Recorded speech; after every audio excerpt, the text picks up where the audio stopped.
नमस्कार। खुलासा इंडिया में आपका स्वागत है। राजनीति की पाठशाला, आओ राजनीति करें में आपको आज हम बताना चाहते हैं कि देश में पहले चरण का 2024 का लोकसभा चुनाव की प्रक्रिया आज प्रारंभ है। पहले सभा सीटों पर देश के अलग अलग राज्यों में चुनाव हो रहे हैं। उत्तर प्रदेश की बात करें तो वहां भी 8 लोकसभा सीटों पर चुनाव हो रहे हैं।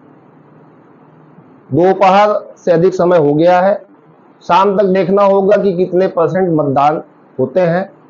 उसी हिसाब से आगे का आकलन किया जाएगा कि कितने परसेंट वोटिंग हुई और किस लोकसभा सीट की क्या स्थिति रहेगी। आज हम जिस लोकसभा सीट की चर्चा आपके सामने करना चाहते हैं वो बहुत महत्वपूर्ण है। 26वां स्थान रखता है 80 लोकसभा सीटों में पीलीभीत, जिसका नाम है। पीलीभीत लोकसभा सीट पर 1952 में देश में जब आम चुनाव हुआ था तो पहला चुनाव 1952 में वहां भी हुआ। लोकसभा सीट पीलीभीत का अपना महत्व है। ये गांधी परिवार की सीट परंपरागत मानी जाती है, पर लोग इसको कम जानते हैं। सिर्फ रायबरेली और अमेठी को ही गांधी परिवार की सीट मानते हैं, जबकि सच्चाई यह है कि यहां से इंदिरा गांधी के पुत्र संजय गांधी की पत्नी मेनका गांधी 6 बार लोकसभा सांसद निर्वाचित हुई और 2 बार उनके बेटे वरुण गांधी चुनाव यहां से जीते हैं। तो 8 बार जहां पे सांसद एक ही परिवार में चुना गया हो तो वो सीट परंपरागत सीट कही जाएगी। अब हम बात करेंगे कि पीलीभीत लोकसभा सीट में कुल कितने विधानसभाएं हैं। सबसे पहले हम आपको इसके बारे में जानकारी देंगे कि कुल कितने वहां पे विधानसभाएं हैं और कितने जो है वहां पे मतदाता हैं।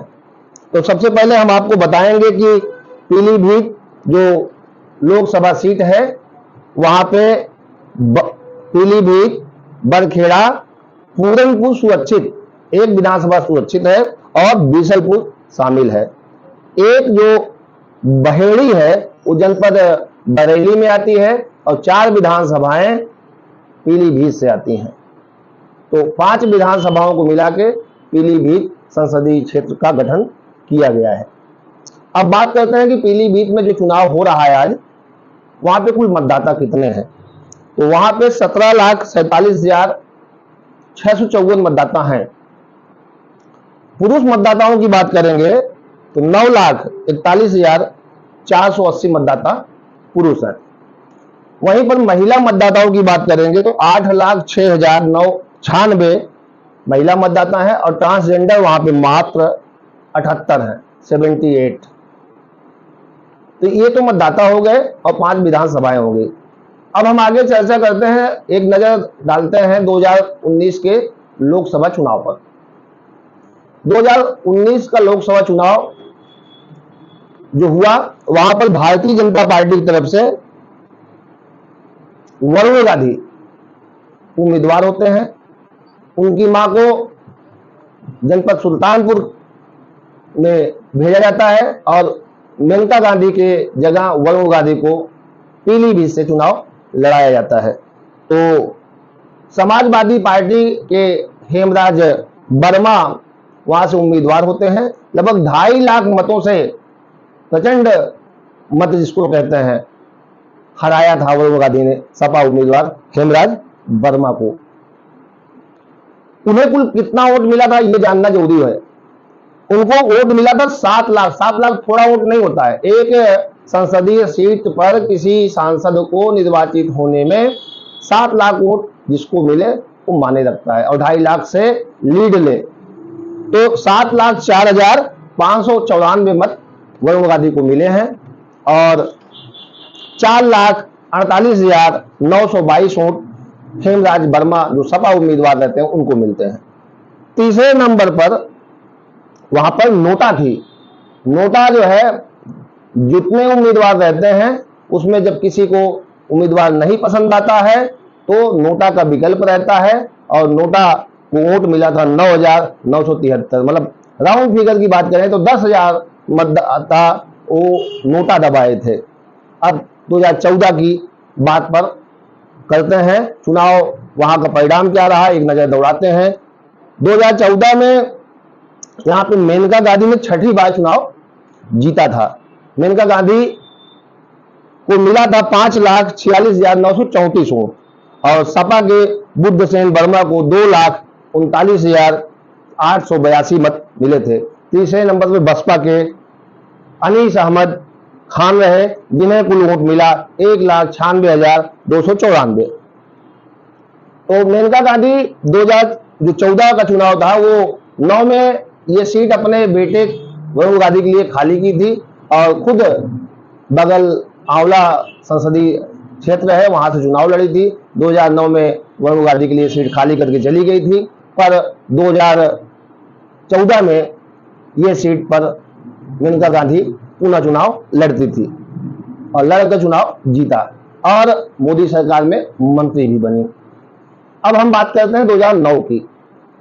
साल 2009 में लोकसभा चुनाव के लिए मेनका गांधी, हमने आपको बताया कि ये सीट अपने बेटे के लिए खाली कर दी थी। यहां से वो गांधी चुनाव लड़े और गांधी परिवार की बादशाहत उन्होंने कायम रखी। कांग्रेस के बीएम सिंह को भारी मतों से हराया और वरुण गांधी को 4,19,539 वोट मिले, जबकि कांग्रेस के बीएम सिंह को महज 1,38,038 वोट ही मिल सके थे। उनको सिर्फ इतने मतों से ही संतोष करना पड़ा। वहीं तीसरे नंबर पर सपा के हाजी रियाज अहमद रहे। रियाज को 1,17,903 वोट मिले थे। इस तरीके से 2009 में वरुण गांधी ने गांधी परिवार की बादशाहत को कायम रखते हुए पीलीभीत से चुनाव जीता। अब बात करते हैं 2004 की। 2004 पर एक नजर डालें कि 2004 की क्या स्थिति पीलीभीत की हुई थी। 2004 के चुनाव पर हम जब नजर डालते हैं तो वहां पे बीजेपी से मेनका गांधी ने चुनाव जीता था। मेनका ने सपा उम्मीदवार सत्यपाल गंगवार को हराया था। मेनका गांधी को इस चुनाव में 4,19,539 वोट मिले थे, जबकि सपा के सत्यपाल गंगवार को 2,55,615 वोट मिले थे। वहीं तीसरे नंबर पर बसपा के अनीस अहमद थे। अनीस को कुल 1,21,269 वोट मिले थे। ओबीसी बिरादरी यहां पर निर्णायक भूमिका में रहती है और पीलीभीत संसदीय क्षेत्र में बैकवर्ड, जिसको पिछड़ी जात कहते हैं, उसकी संख्या काफी अधिक है। सबसे ज्यादा कुर्मी बिरादरी के लोग हैं, लोध हैं, और मुस्लिम, ब्राह्मण और सिख मतदाताओं की संख्या यहाँ पे काफी तादाद में है। और 6 बार मेनका गांधी चुनाव यहां से लड़ी है और चुनाव जीती हैं। एक बार 1991 में भाजपा से मेनका गांधी चुनाव हार गई थी जब वो निर्दलीय हुआ करती थी, और उनके बेटे 2 बार चुनाव में पीलीभीत से सांसद निर्वाचित हुए हैं। तो इस तरीके से ये पीलीभीत गांधी परिवार की परंपरागत सीट मानी जाती है। और इस समय 2024 का चुनाव चल रहा है। इस बार पीलीभीत से मेनका गांधी के बेटे वरुण गांधी का टिकट भाजपा ने काट दिया और मेनका गांधी को तो सुल्तानपुर से चुनाव लड़ाया जा रहा है। और शुरू में जब टिकट कटा तो टिकट कटने के और नामांकन के बीच में वरुण गांधी पीलीभीत से नामांकन पत्र भी खरीद लिए थे। लोगों को लग रहा था कि वरुण गांधी पीलीभीत से चुनाव लड़ेंगे, पर जब टिकट नहीं मिला तो अंतिम नामांकन के दिन भारतीय जनता पार्टी ने कांग्रेस पार्टी से जितिन प्रसाद, जो ब्राह्मण नेता हैं, वो भारतीय जनता पार्टी में आते हैं, एमएलसी बनते हैं और 2022 के चुनाव में जो विधानसभा योगी सरकार की बनी चुनाव के बाद 22 के, उसमें वो पीडब्ल्यूडी जैसी मिनिस्ट्री पाए। लोक निर्माण विभाग पूर्व उप मुख्यमंत्री केशव प्रसाद मौर्य, इस सरकार में भी वो उप मुख्यमंत्री हैं, जबकि वो चुनाव कौशाम्बी से हार गए थे। तो ये विभाग उनका बड़ा मन पसंदीदा विभाग था। फिर भी इस विभाग को उनसे छीनकर जितिन प्रसाद को दिया गया और जितिन प्रसाद पर भरोसा करके ब्राह्मण चेहरा के नाते पश्चिम के उनको पीलीभीत से उम्मीदवार भाजपा ने बनाया है। अब देखना होगा कि ये जो परंपरागत सीट है गांधी परिवार की, उस पे भारतीय जनता पार्टी ने जो आजमाइश की है, नई प्रयोग इसको कह लीजिए, नया प्रयोग जो किया है, उसमें सफलता भारतीय जनता पार्टी को मिलती है या नहीं मिलती है।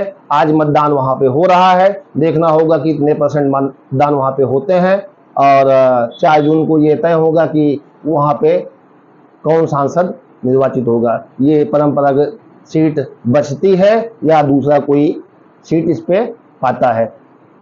इस सीट की सबसे जो महत्वपूर्ण बात है कि सपा और बसपा जो सूबे में कई बार अपनी सरकारें बनाई पर कभी भी पीलीभीत से उसका खाता नहीं खुल सका। सबसे महत्वपूर्ण बात यह है। और कभी कांग्रेस 2 नंबर पर रहती है, कभी सपा 2 नंबर पर रहती है। बसपा की स्थिति बड़ी खराब रहती है, तीसरे नंबर पर रहती है, लाख सवा लाख वोट में सिमट जाती है। तो इस तरीके से पीलीभीत जो उत्तराखंड से सटा हुआ है और पश्चिम का ये बेल्ट है। मेनका गांधी जो संजय गांधी जी की पत्नी रहती हैं, 1989 में पहली बार वो वहां से जनता दल के टिकट से चुनाव लड़ती हैं, चुनाव जीतती हैं और 91 में भाजपा से वो चुनाव हारती हैं। तो ये वहां का इतिहास है। जब इंदिरा गांधी जी की मौत हो जाती है, राजीव गांधी जी की मौत हो जाती है, तो दोनों बहुओं में सोनिया गांधी और मेनका गांधी में मनमुटाव होता है और उस मनमुटाव के बाद मेनका गांधी अपना अलग रास्ता चुन लेती हैं और सियासी समर में कूद पड़ती हैं। उस समय वरुण गांधी की एज बड़ी कम थी, अभी जब उनका टिकट कटा था, इस बात का इमोशनल एक पत्र पीलीभीत की जनता को उन्होंने भेजा था और उसमें वो जिक्र किया था कि जब हम अपनी माँ के साथ पीलीभीत आए थे, इस मिट्टी में पले हैं, बढ़े हैं और मैं उनकी उंगली पकड़ के पीलीभीत की मिट्टी में खेला हूँ। तो इस तरीके से उन्होंने अपना दर्द बयां किया था। तो ये पीलीभीत का राजनीतिक इतिहास है। हमने आपको बताया वहाँ जातीय जो समीकरण है, तो अब इसी के साथ वहाँ पे मतदान तो हो ही रहा है। देखना होगा कि अधिक से अधिक मतदान हो और देश जो लोकतंत्र का ये महापर्व मना रहा है वो अच्छे से, जितना अधिक मतदान होगा उतने उसकी सफलता अर्जित होगी। धन्यवाद।